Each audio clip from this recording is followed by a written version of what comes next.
Sobat Sehat, selamat datang di podcast kedua bicarasehat.id. Sebelumnya, kita mau kenalin dulu nih. Nama saya Alana bersama dengan Ayu sebagai representatif dari bicarasehat.id yang akan meramaikan dan mengulik informasi mengenai isu-isu dan kasus kesehatan yang dikhususkan untuk semua teman dimanapun kalian berada.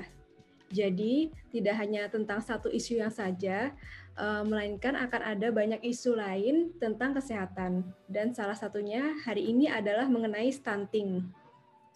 Untuk membahas mengenai stunting ini pada Hari Gizi Nasional, kita akan mengundang salah satu pembicara kita yang sudah sangat keren banget di bidang gizi dan memiliki banyak pengalaman di bidang gizi, yaitu Mas Yudi Adrianto, sarjana ekonomi dan sarjana gizi.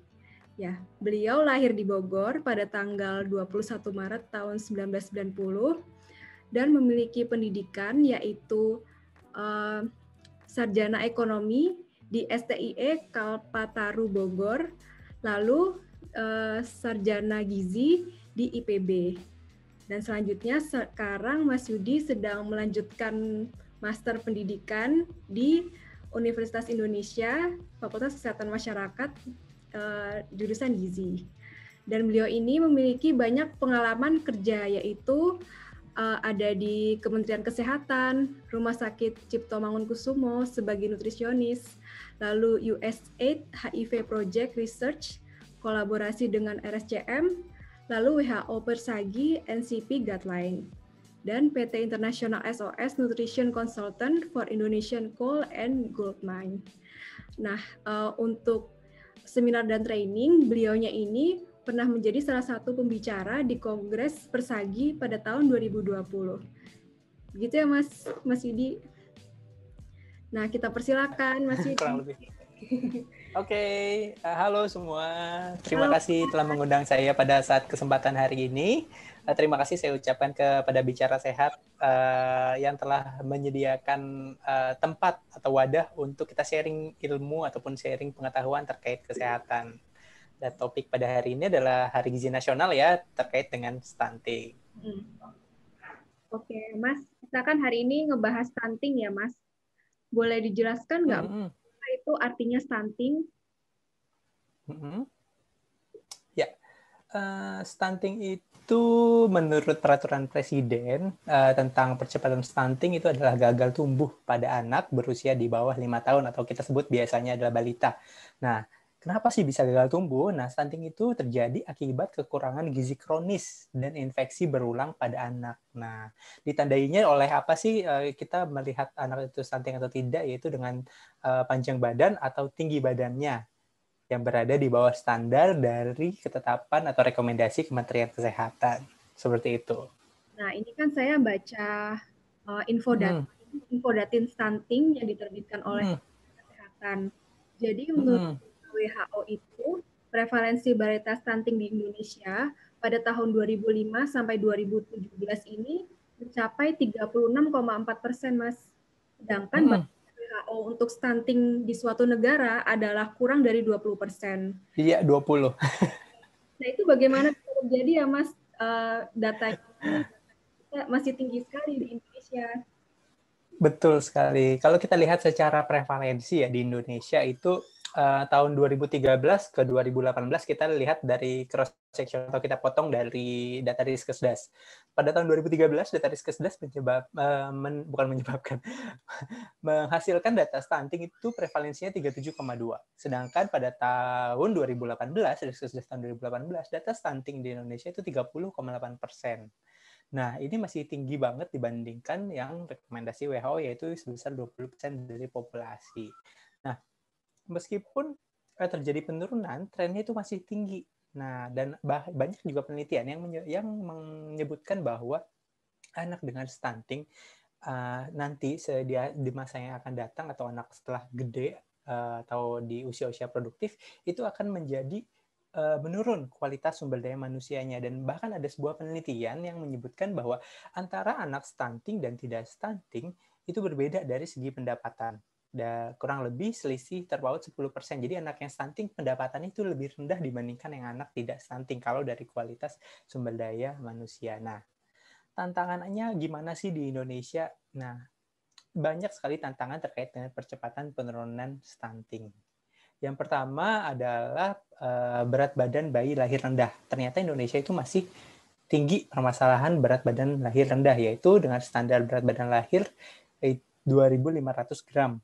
Nah, kalau BBRR otomatis berat badan bayinya kurang dari 2.500. Nah, itu juga masih tinggi. Pada tahun 2018, Indonesia mencatat terdapat 6,22% bayi yang lahir rendah. Kemudian panjang badan lahir kurang dari 48 cm. Nah, itu juga menjadi permasalahan stunting. Itu mengalami kenaikan dari 20% pada tahun 2013 dan Riskesdas menjadi 22,7%. Itu juga menjadi masalah. Nah, selain dari masalah kelahiran, berat badan lahir, kemudian panjang badan lahir, ternyata faktor infeksi juga mempengaruhi. Nah, bagaimana sih cara anak menanggulangi infeksi selain dari gizi ataupun dari perilaku hidup bersih? Yaitu dengan cara imunisasi dasar. Nah, ternyata nih di Indonesia masih banyak anak yang tidak mendapatkan imunisasi dasar lengkap. Nah, pada tahun 2013 itu proporsinya meningkat dari 8,7 menjadi 9,2% pada tahun 2018 itu anak yang tidak mendapatkan imunisasi dasar lengkap. Nah, selain itu tadi kan kita membahas tentang bayi berat badan lahirnya kurang, kemudian panjang badan lahirnya kurang. Ternyata kita harus melihat aspek dari orang tuanya dulu. Ibu hamilnya, bagaimana kondisi gizi ibu hamil? Apakah ibu hamil gizinya baik ataukah kurang? Terus ibu hamil mendapatkan suplementasi atau tidak? Nah, ternyata hasil Riskesdas ibu hamil dan balita yang belum mendapatkan program makanan tambahan itu masih cukup tinggi, yaitu sekitar 74,8%. Terus lagi ternyata di Indonesia itu tidak masalah anemia di Indonesia itu masih tinggi, terutama nih pada ibu hamil, dan mengalami kenaikan pada tahun 2013 sebesar 37,1%, sedangkan di tahun 2018 menjadi 48,9% pada tahun 2018. Jadi dapat dibayangkan nih dari 10 ibu hamil ternyata 4-5 orang itu mengalami anemia, dan itu akan berdampak terhadap pertumbuhan dan perkembangan bayinya, seperti itu. Setelah tadi ada permasalahan itu, kalau ciri-ciri stunting pada anak itu bagaimana ya, Mas? Ya, ciri-ciri stunting yang paling gampang indikatornya adalah menggunakan panjang badan atau tinggi badan sesuai dengan usianya. Seperti itu. Karena itu paling mudah dilakukan, dan petugas gizi juga paling mudah melakukan pemeriksaan antropometri pada anak di bawah 5 tahun. Yang sensitifnya di panjang atau tinggi badannya di bawah standar ketetapan Kementerian Kesehatan. Nah, itu mengimplementasikan kurangnya asupan gizi secara kronis atau terjadi infeksi di dalam tubuh sehingga menyebabkan anak stunting.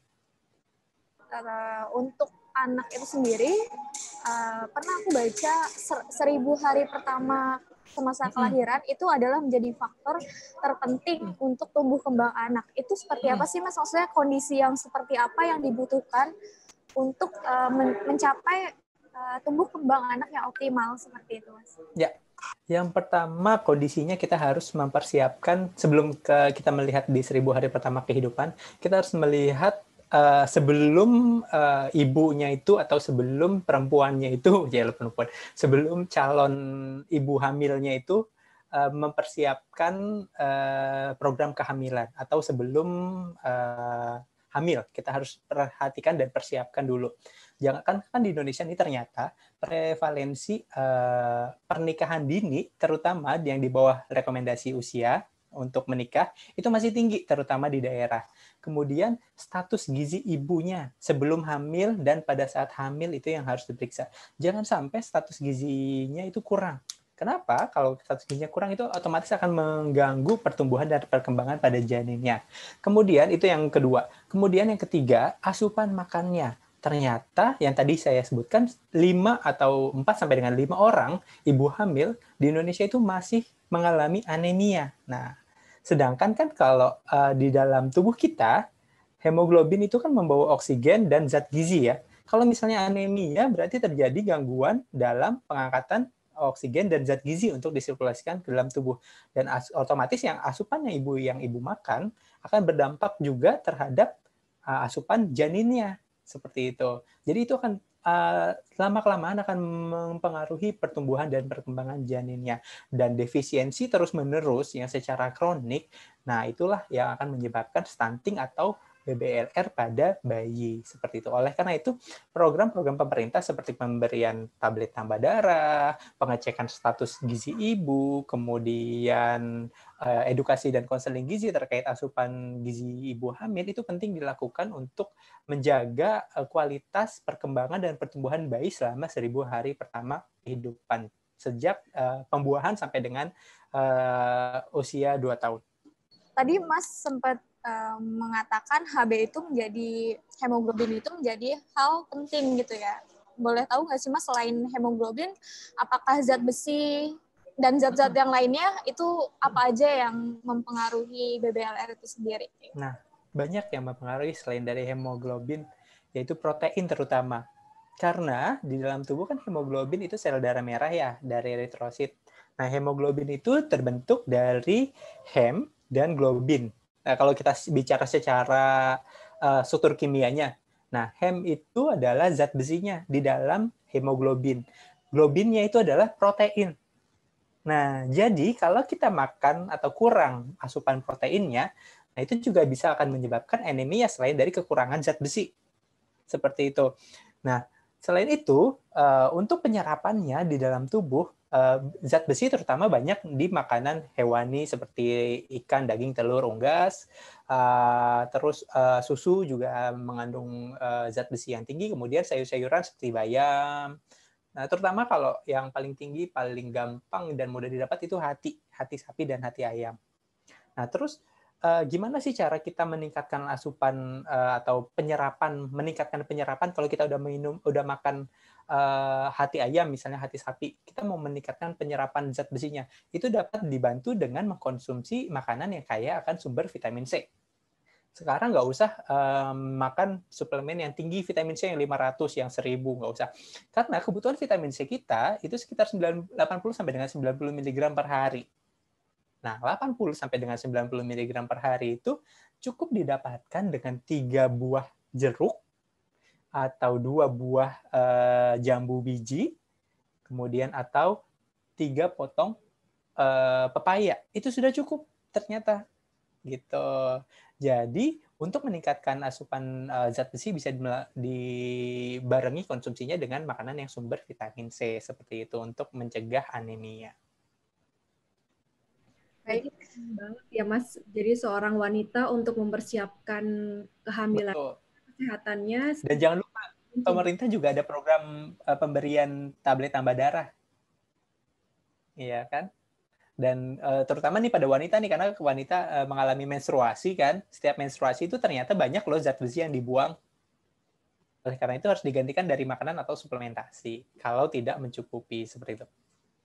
Berarti buat teman-teman semua di sana yang mendengarkan, khususnya sebelum menikah, itu harus belajar dulu ya Mas ternyata. Betul, dicek dulu terutama.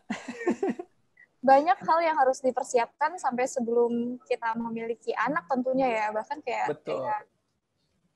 Berarti kalau untuk kasusnya di Indonesia Mas, banyak orang-orang yang tinggal di pelosok dan susah terjangkau dari akses kesehatan. Hal tersebut yang menyebabkan banyaknya kasus stunting di Indonesia, tentunya seperti itu. Nah, sektor apa saja sih Mas kira-kira yang berperan penting di sini untuk mengatasi hal tersebut? Ya, kalau berbicara sektor ya, karena kan kondisi geografis Indonesia itu kepulauan ya. Dan akses dari mulai ketersediaan pangan, distribusi pangan itu sulit. Nah, dalam mengatasi stunting tentu semua aspek mulai dari pemerintah pusat maupun daerah itu harus berkolaborasi, bekerja sama. Oleh karena itu, pemerintah pusat sebenarnya sih sudah melakukan upaya dalam rangka percepatan penurunan stunting yang tertuang di Keputusan Presiden nomor 27 tahun 2019 tentang percepatan penurunan stunting. Nah, dari Keputusan Presiden tersebut diturunkan ke dalam kebijakan-kebijakan sesuai dengan kondisi pemerintah daerahnya, dan itu harusnya masuk ke dalam RPJMD di daerah masing-masing. Nah, kadang-kadang nih ada pemimpin daerahnya yang hanya concern terhadap pendapatan daerahnya, tapi tidak melihat dari sektor kesehatan masyarakat seperti itu. Oleh karena itu, di sini fungsinya dari peraturan presiden adalah untuk mengkolaborasikan atau menyatukan ide sehingga pemerintah daerah dan pemerintah pusat bisa bekerja sama satu tujuan dalam rangka percepatan stunting. Nah, terkait dengan percepatan penurunan stunting, itu ada beberapa upaya yang dapat dilakukan. Mohon maaf kalau ada noise, anak saya lagi nangis. Ada beberapa upaya yang dapat dilakukan, yaitu melalui intervensi. Nah, intervensi yang seperti apa sih? Nah, pemerintah sudah merumuskan berbagai macam intervensi dan mengkategorikannya ke dalam 2 jenis intervensi, yaitu intervensi penanggulangan stunting secara sensitif dan spesifik. Sebelum kita bahas mengenai yang sensitif, kita bahas dulu mengenai intervensi gizi atau intervensi stunting yang spesifik. Nah, intervensi ini dilakukan secara holistik. Yang pertama, menyeluruh, integratif dari baik dari pusat maupun daerah. Kemudian dan berkualitas, menjaga dengan dengan lintas sektoral atau multisektoral, baik dari pemerintah pusat, daerah maupun desa sampai unit yang terkecil. Nah, ada strategi pemerintah yang dijalankan nih dalam percepatan penurunan stunting melalui intervensi spesifik. Yang pertama adalah ya terutama ditujukan yang tadi itu yang Mbak Ayu tanyain tentang 1000 hari pertama kehidupan. Nah, itu menjadi penting karena menjaga pertumbuhan dan perkembangan dari awal banget sebelum bayi lahir. Kemudian intervensi sensitif. Tadi kan kita udah bahas yang spesifik. Intervensi sensitif yaitu kegiatan dilaksanakan untuk menanggulangi penyebab tidak langsung dari terjadinya stunting. Nah, ini tujuannya. Ini lebih terhadap pembangunan di luar sektor kesehatan. Misalnya pembangunan sarana dan prasarana, infrastruktur, pelayanan kesehatan. Nah, implementasi intervensi yang melibatkan multisektoral ini memiliki target sasarannya itu untuk meningkatkan derajat kesehatan secara umum yang berdampak langsung terhadap penanggulangan stunting. Gitu. Untuk makanan bernutrisi itu menjadi suatu landasan yang penting untuk health security di Indonesia. Lalu apa saja yang menghambat upaya meningkatkan produksi makanan lokal di Indonesia ya, Mas? Nah, kalau kita berbicara food security pasti akan secara langsung akan berdampak terhadap health security di suatu daerah atau negara ataupun bahkan dunia secara global. Sebelum kita membahas tentang food security ataupun health security, kita mulai dari yang unit yang terkecilnya dulu yang ada di lingkungan kita yang kita setiap hari berinteraksi, kita setiap hari ketemu, yaitu keluarga. Ya, keluarga masuk ke dalam unit skala mikro dari aspek health security maupun food security. Karena keluarga berperan penting dalam mengatasi stunting. Kita kan temanya lagi stunting nih, yaitu melalui kemandirian pangan dan kesehatan keluarganya. Nah, bagaimana sih kemandirian pangan dan kesehatan keluarga? Kemandirian pangan dan kesehatan keluarga merupakan kunci dalam upaya penurunan stunting. Bagaimana caranya? Melalui kegiatan promotif, preventif, intervensi, komunikasi, perubahan perilaku. Karena kalau dalam unit terkecilnya aja keluarganya tidak berubah perilakunya, misalnya yang tadinya cuci tangan deh yang gampang, jadi yang tadinya nggak cuci tangan menjadi cuci tangan, itu menjadi nilai positif kan untuk mengurangi resiko infeksi. Kemudian kemandirian keluarga ini dilaksanakan juga untuk meningkatkan kemampuan keluarga. Jadi keluarganya ini punya capability untuk mengenali, menilai, dan melakukan tindakan secara mandiri. Otomatis harus didampingi tenaga kesehatan. Makanya nih, puskesmas di daerah harus bisa merangkul unit-unit kecamatan keluarganya. Gitu. Atau menggunakan community provider yang diberikan oleh bantuan-bantuan dari pihak lain seperti NGO. Kan banyak ya di Indonesia wilayah timur ya. Nah, itu harus secara kontinu dan terintegrasi dalam mengatasi permasalahan gizi masyarakat, terutama stunting. Nah, dalam upayanya untuk meningkatkan kemandirian keluarga juga kita nih, ataupun kita bisa terapin di keluarga kita sendiri. Keluarga kita tahu nggak sih pentingnya kesehatan dan gizi terutama? Jauh mana nih anggota keluarga mengalami masalah kesehatan dan misalnya selalu infeksi atau selalu diare seperti atau kecacingan. Nah, ini penting juga nih.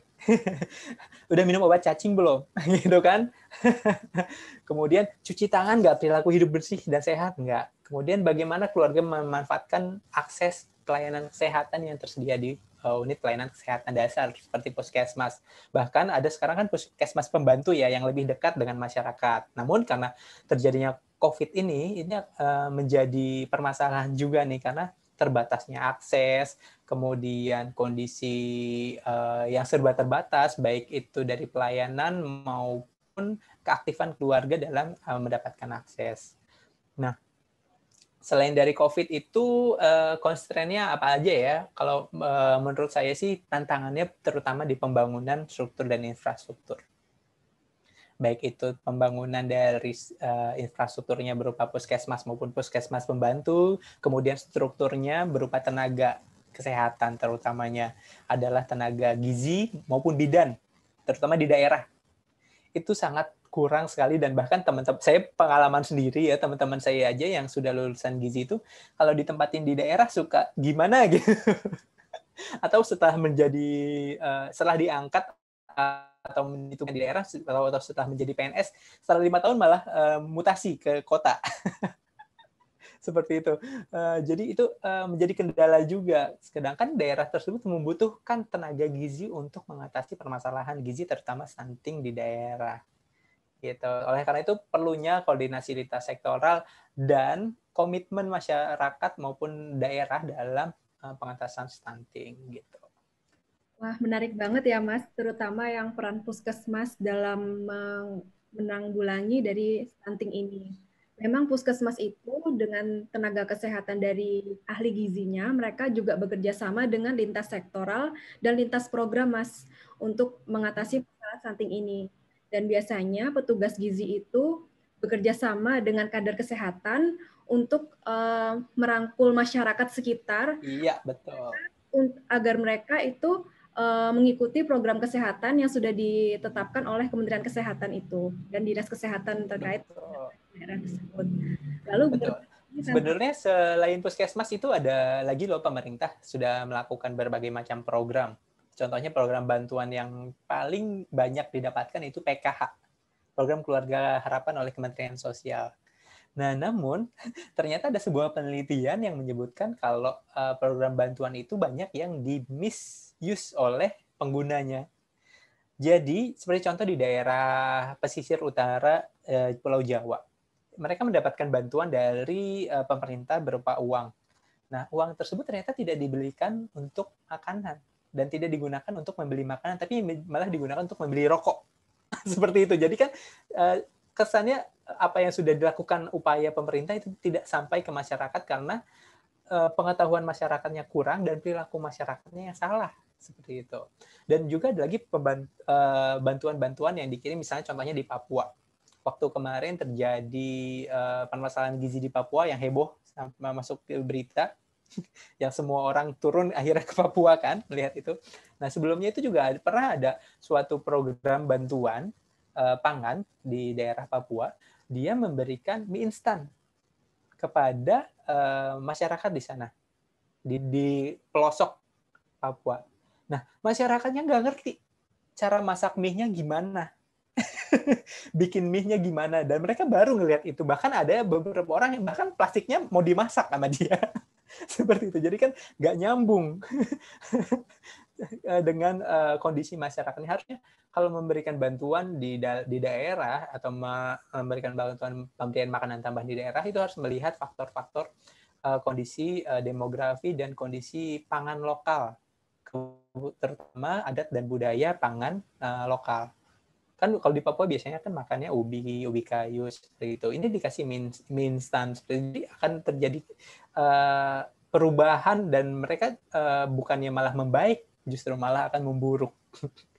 Seperti itu. Sulit untuk diterima ya sepertinya dengan tradisi yang ada ya Mas ya. Betul.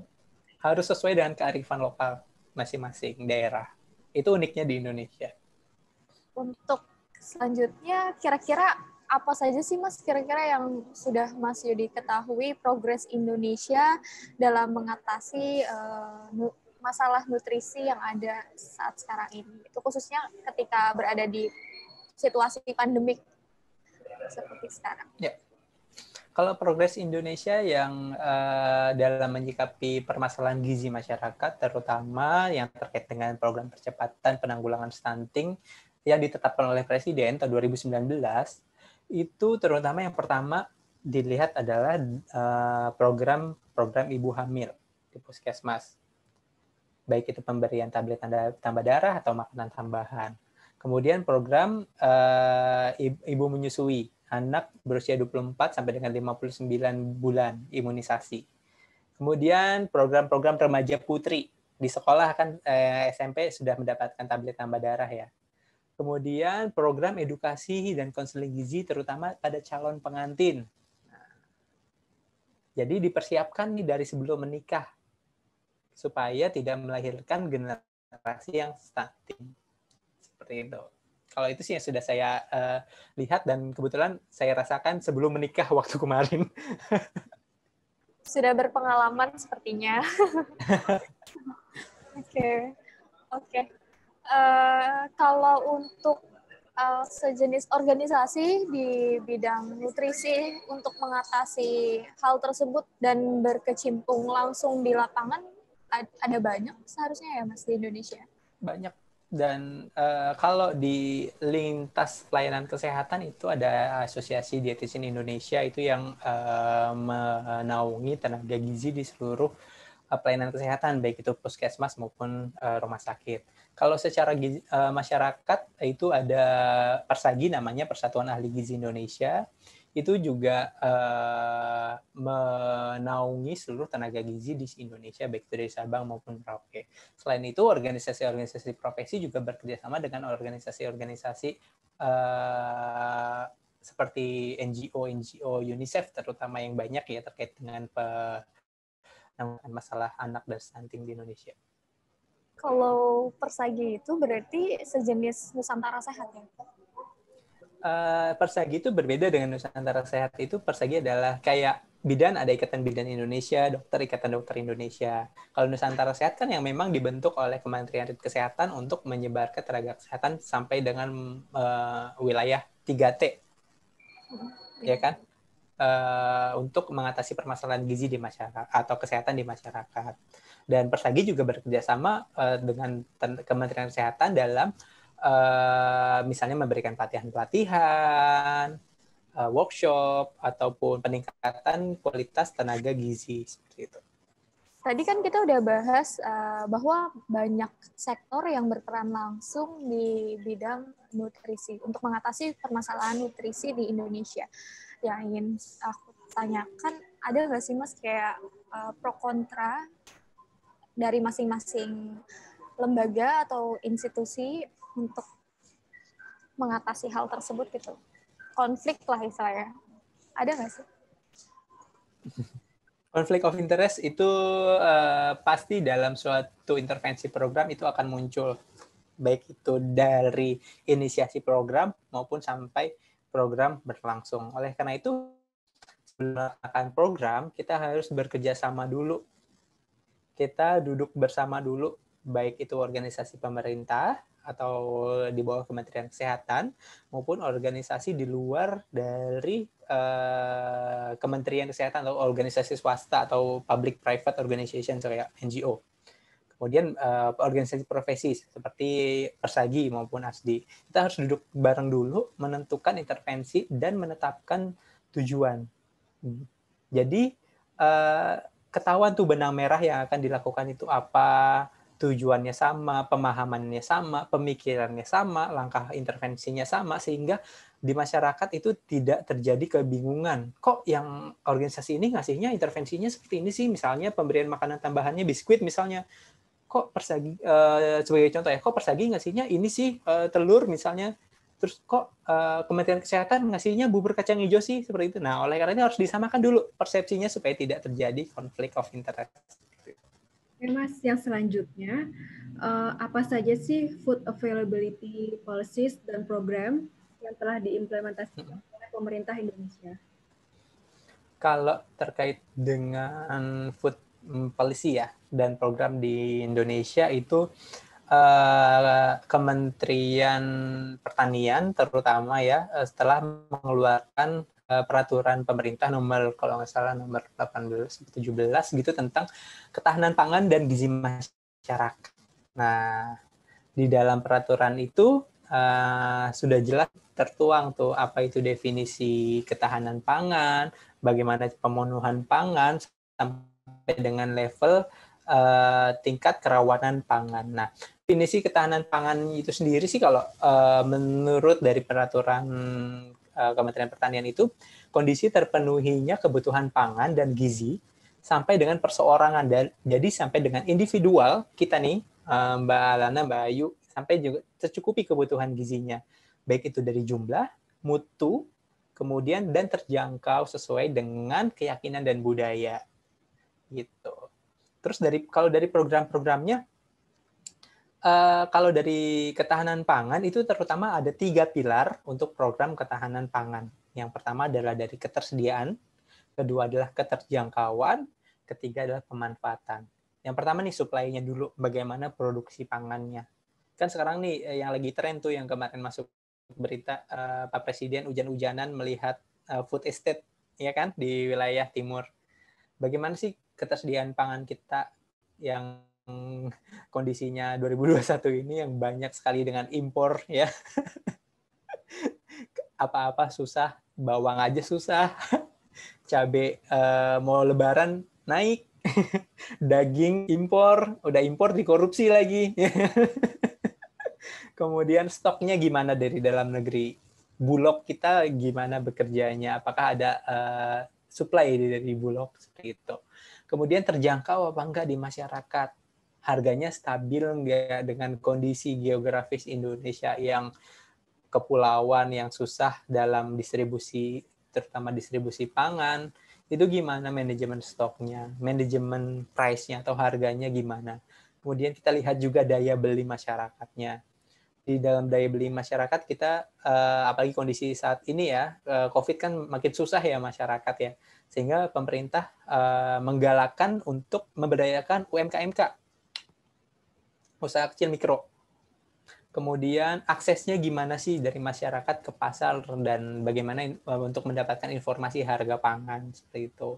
Kadang-kadang kan kalau di Indonesia kan berbeda ya dengan di luar negeri. Kalau Indonesia kan setelah panen itu pasti ada tengkulaknya atau cukongnya kalau kita bilang yang mempermainkan harga sebelum jatuh ke pasar. Oleh karena itu gimana sih aksesnya dari masyarakat sebelum mendapatkan atau membeli pangan.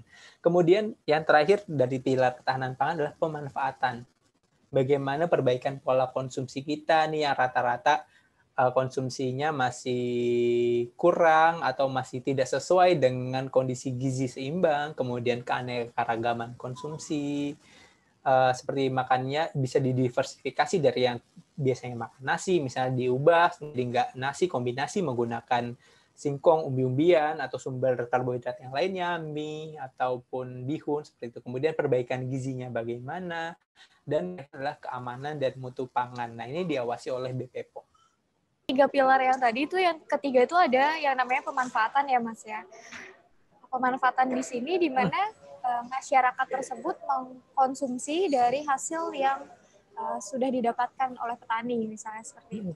Nah, penemuanku di lapangan itu banyak banget teman-teman di luar sana yang memiliki mindset atau stigma kalau makanan yang 4 sehat 5 sempurna itu harus mahal gitu.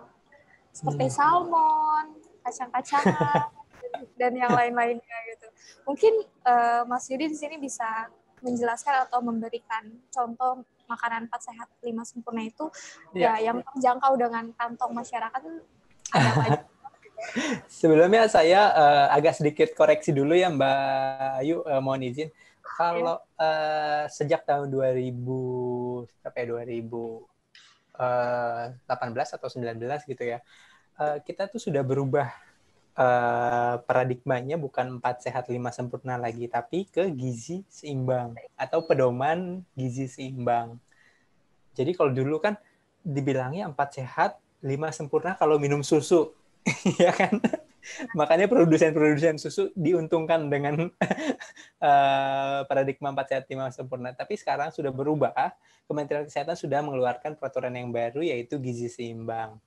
Nah, terkait dengan gizi seimbang, kalau apalagi di era COVID ya, kan sekarang kan harus banyak makan yang tinggi vitamin, mineral untuk imunitas, tinggi protein, terus tinggi asam lemak esensial, asam lemak EPA, DHA, ALA, ARA.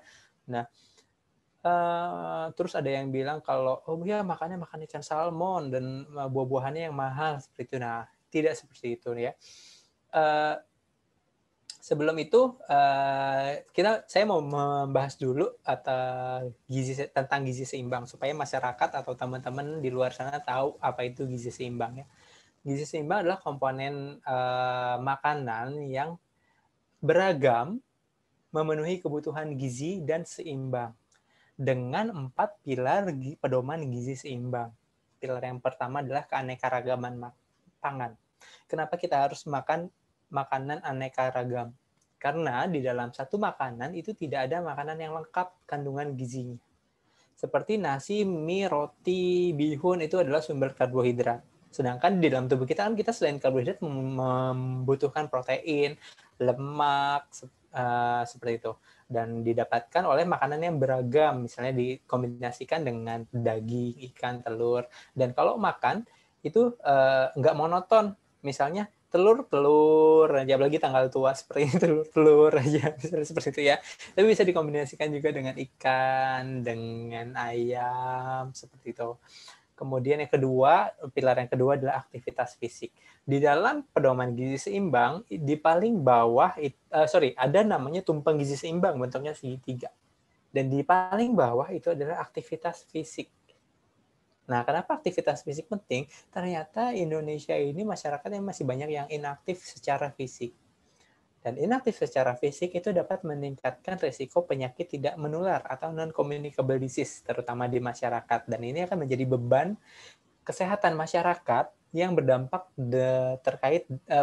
juga dengan beban negara, terutama dalam memberikan pelayanan kesehatan maupun biaya kesehatan yang ditanggung oleh misalnya BPJS seperti itu. Kemudian pilar yang ketiga adalah perilaku hidup bersih dan sehat. Dengan perilaku hidup bersih dan sehat dapat meminimalkan resiko terjadinya infeksi. Kemudian yang keempat adalah mempertahankan berat badan normal. Jadi dipantau nih, apalagi ini di rumah aja, seringnya WFH, duduk terus, berat badannya bukan ke kiri, malah ke kanan. Bukannya tinggi ke atas, malah melebar ke samping.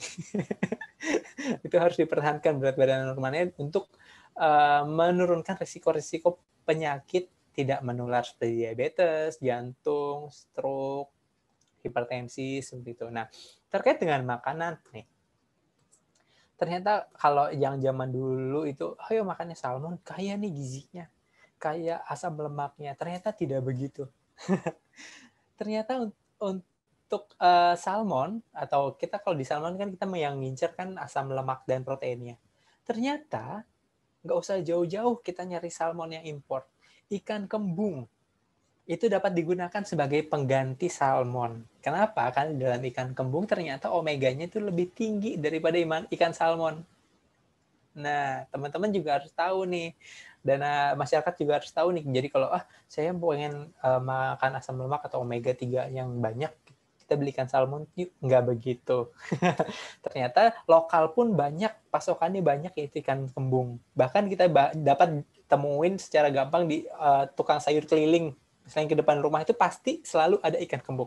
Nggak pernah nggak ada. Coba kalau ke tukang sayur, nyarinya, bang beli salmon. Inden dulu bahkan, atau ntar ya saya lihat dulu ada nggak stoknya gitu, atau besok ya saya cari dulu ke pasar ikan salmonnya seperti itu.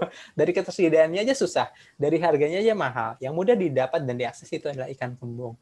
Dari segi lemaknya juga lebih rendah dari ikan salmon, omega 3-nya lebih tinggi, kolesterolnya lebih rendah, proteinnya lebih tinggi ikan kembung, dan nilai kalorinya juga lebih tinggi ikan kembung. Terpaut sedikit sih dibandingkan ikan salmon. Kemudian kalau kita mindsetnya 4 sehat atau gizi seimbang harus yang mahal-mahal, tidak seperti itu. Kalau kita mau makan sumber protein, nggak harus makannya steak, dagingnya wagyu, import. Seperti itu. Atau US beef, atau Australian NZ beef, New Zealand beef, seperti itu. Enggak ya. Tapi kalau kita mengincar, kalau untuk rekreasi itu bisa dilakukan, Mas. Kan kita kan kadang terjenuh ya dengan konsumsi makanan yang monoton. Dan pilar gizi seimbang juga menyarankan untuk makanan beragam. Kalau untuk rekreasi nggak masalah sekali-kali makan sashimi atau makan sushi, kemudian makan sumber protein tinggi yang lainnya.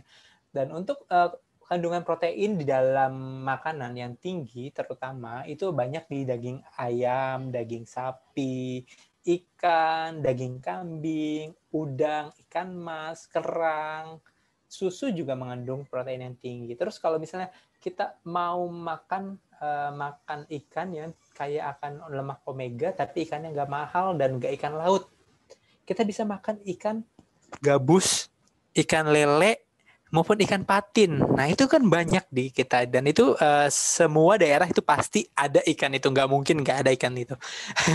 Ikan tersebut adalah ikan yang tinggi asam lemaknya. Kemudian misalnya nih, karena kita pandemi ya, kita harus makan suplemen vitamin C yang banyak. Meskipun memang direkomendasikan untuk pasien COVID. Ini untuk pasien COVID ya. Mengkonsumsi kandungan vitamin C bisa sampai 1000 untuk pasien. Kalau untuk yang kita nih, individual normal, itu membutuhkan 90 mg vitamin C per hari.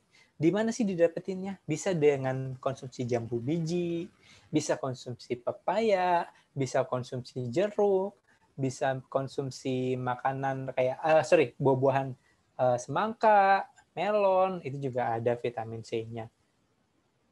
Kemudian bagaimana dengan vitamin A? Kalau vitamin A, kita nggak usah banyak makan suplemen vitamin A, misalnya minyak ikan seperti itu, yang tinggi vitamin A-nya juga. Kita bisa dapatkan vitamin A-nya dari apa? Gampang. Hati sapi atau hati ayam itu tinggi vitamin A. Nah, karena dalam tubuh vitamin A itu disimpan di hati. Selain cinta, yang disimpan di hati, vitamin A juga disimpan di hati. Kemudian ubi ungu terutama, kemudian ubi labu kuning itu tinggi vitamin A-nya. Seperti itu. Jadi untuk konsumsi gizi seimbang itu nggak harus mahal dan makanannya nggak harus impor.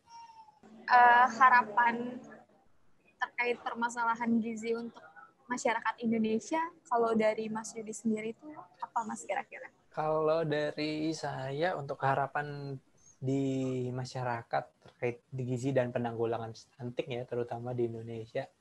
Yang pertama mungkin dari level yang mikro dulu, keluarga. Kalau harapan saya sih keluarga maupun individual dalam keluarga itu sadar gizi terutama. Atau sebenarnya ini sudah lama sih pemerintah menginisiasikan program keluarga sadar gizi atau Kadarzi. Mungkin teman-teman pernah dengar Kadarzi. Nah, itu harus diperkuat lagi dari lingkup keluarga. Kalau keluarganya sudah kuat, sudah sadar gizi, sudah sehat, otomatis lingkungan kecamatan, kelurahan, pemerintah daerah itu akan sehat. Kalau dari situ sehat, akan mencerminkan negara yang sadar gizi. Kemudian yang kedua, optimalisasi tenaga gizi di tiap daerah, terutama penyebarannya merata dengan program Nusantara Sehat misalnya, atau dengan program bantuan-bantuan yang lainnya. Kemudian harapan saya yang ketiga adalah pendidikan gizi agar masuk dalam muatan lokal di sekolah. Jadi anak-anak tahu makanan yang bergizi itu apa, sumber-sumber karbohidrat, lemak, atau sumber zat gizi itu apa. Kemudian yang keempat adalah peningkatan aktivitas fisik untuk menekan penyakit tidak menular yang akan kemudian hari muncul akibat inaktif secara fisik. Dan yang terakhir mungkin peningkatan perilaku hidup bersih dan sehat. Sama ini Mas, mungkin ada gitu pengalaman terkait terjun langsung ke lapangan ketika mengatasi permasalahan gizi di Indonesia, bisa minta tolong untuk sharing Mas. Pengalaman terjun mengatasi gizi terutama di daerah bencana ya. Waktu itu bencana yang di Sulawesi, yang di Palu, yang gempa bumi, dan tsunami kalau nggak salah di sana. Kita dari DPP Persagi atau dari Persatuan Ahli Gizi itu membuat program dalam gizi darurat bencana, jadi mengirim tenaga gizi ke daerah bencana. Nah, di situ terlihat sekali kontrasnya apa saja yang bisa dilakukan oleh tenaga gizi, apa saja yang bisa didapatkan oleh masyarakat, apa saja yang bisa dilakukan oleh pemerintah dalam lingkup koordinasi lintas sektoral. Nah, challenge-nya adalah yang pertama kita harus beradaptasi dengan kearifan lokal, budaya, maupun adat setempat, terutama terkait dengan makanan. Gitu. Terus sebagai contohnya yang gampang deh, kalau misalnya kita di Bali. Kalau kita melakukan intervensi gizi, masyarakatnya disuruh makan daging sapi. Mau nggak kira-kira? Gitu ya kan, karena di Bali kan sapi kan dianggap dewa atau tuhannya kan, seperti itu kan. Jadi kita harus melihat secara kearifan dan budaya lokal setempat. Kemudian yang kedua, kita harus koordinasi dengan lintas sektoral, apa saja program yang harus diberikan. Jangan sampai kita punya program sendiri, kita jalan sendiri, NGO jalan sendiri, pemerintah jalan sendiri, yang ada nanti malah bikin gang atau bercabang jalannya. Kita nggak di dalam satu jalan atau satu jalur menuju tujuan yang sama. Seperti itu. Yang ketiga, kalau pengalamannya, kita harus cepat tanggap, berpikir kritis, itu penting, berpikir kritis dalam menanggulangi masalah. Selain itu, menentukan solusi alternatif. Jadi kalau misalnya ini nggak ada, harus diganti dengan apa? Bahan makanan ini nggak ada, diganti dengan apa? Terus kemudian stoknya ini habis, alternatifnya seperti apa, menunya seperti apa. Misalnya kalau di dalam penanggulangan bencana kan nggak mungkin ya menunya dikasihnya bubur terus nasi terus terus yang ada bukan terjadi perbaikan gizi, malah terjadi penurunan gizi dari masyarakat. Kemudian yang terakhir mungkin edukasi dan konseling, karena kan kita nggak mau ya setelah suatu kondisi darurat atau setelah intervensi selesai stop sampai di situ aja. Jadi pada saat itu memang terjadi perbaikan gizi, tapi setelah kita tinggal, kualitas gizinya bisa dipertahankan atau enggak. Nah, oleh karena itu harus dilakukan monitoring dari intervensi itu, dan kita harus melakukan edukasi dan konseling supaya masyarakat tahu bagaimana pola konsumsi yang seharusnya, kebutuhan gizi saya berapa, apa saja yang harus saya makan, apa saja yang harus saya batasi, seperti itu. Jadi lepas dari program di masyarakat, jangan sampai masyarakat kehilangan arah apa yang harus dilakukan sehingga bukannya terjadi perbaikan, setelah kita lepas malah terjadi penurunan dari kualitas gizi masyarakat. Hal yang tersulit menurut Mas Yudi untuk mengatasi permasalahan gizi di Indonesia atau stunting di Indonesia apa gitu Mas? Kenapa bisa sampai saat ini permasalahan stunting di Indonesia itu masih cukup tinggi? Yang pertama, kalau menurut saya perilaku. Mengubah perilaku masyarakat itu sangat sulit. Meskipun pengetahuannya sudah kita intervensi melalui edukasi, tapi belum tentu pengetahuan yang meningkat dapat merubah perilaku individu maupun masyarakat. Ada sebuah penelitian menyebutkan perilaku ataupun sikap masyarakat terkait dengan peningkatan pengetahuan itu dapat berubah paling cepat itu selama 6 bulan. Itu pun dengan series edukasi yang optimal. Nah, oleh karena itu tantangannya pertama adalah perilaku. Yang kedua, kondisi geografis. Itu sangat menjadi masalah apalagi di Indonesia dengan kontur kepulauan, kemudian pegunungan, kemudian yang daerah rawan bencana. Itu rawan sekali terjadi permasalahan gizi maupun terjadi permasalahan kesehatan. Yang ketiga itu adat budaya yang menjadi constraint di dalam masyarakat. Kadang kalau kita datang nih ke Nusa Tenggara misalnya, kita datang bawa program. Nah, kita harus mengenal adat budaya setempat dulu. Kapan mereka selesai ke kebun misalnya. Jangan sampai mereka mau ke kebun, mau menggarap lahan ataupun mau panen, kita halangin. Pak, duduk dulu Pak, dengerin dulu program kita kayak gini. Nggak bisa seperti itu. Kita harus menyesuaikan adat budaya setempat. Kadang ada dosen yang pernah cerita. Jadi kalau di Nusa Tenggara itu unik masyarakatnya. Kenapa unik? Karena pada saat kita datang, mereka tends to avoid. Jadi karena mungkin sudah jenuh juga karena kebanyakan program, ya baik internasional maupun internasional di sana, dia cenderung menghindar seperti itu. Nah, kita tuh harus tahu waktu yang tepat di mana kita bisa memberikan intervensi maupun melakukan program. Yang pertama, jangan sampai pas dia panen atau pas dia ke ladang atau ke kebunnya. Kemudian yang kedua, kita juga harus lihat situasi. Yang pertama paling gampang, dilihat deh dapurnya. Kalau terkait gizi ya, dilihat deh dapurnya. Kondisi dapurnya seperti apa? Ada nggak alat memasak?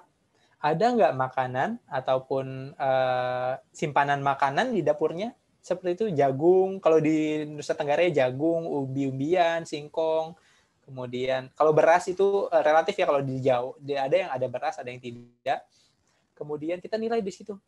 Kalau misalnya di situ ada bahan makanan, berarti keluarga tersebut masak nih. Kalau masak berarti kebutuhan pangan dan gizinya terpenuhi dong. Nah, gitu. Terus dilihat lagi. Setelah lihat dapur, kita lihat lagi ke belakang. Ada nggak sih sarana dan prasarana untuk MCK? MCK-nya di mana? Masih di sungai kah? Di danau kah? Atau MCK-nya di kebun? Nah, seperti itu, kita lihat dulu.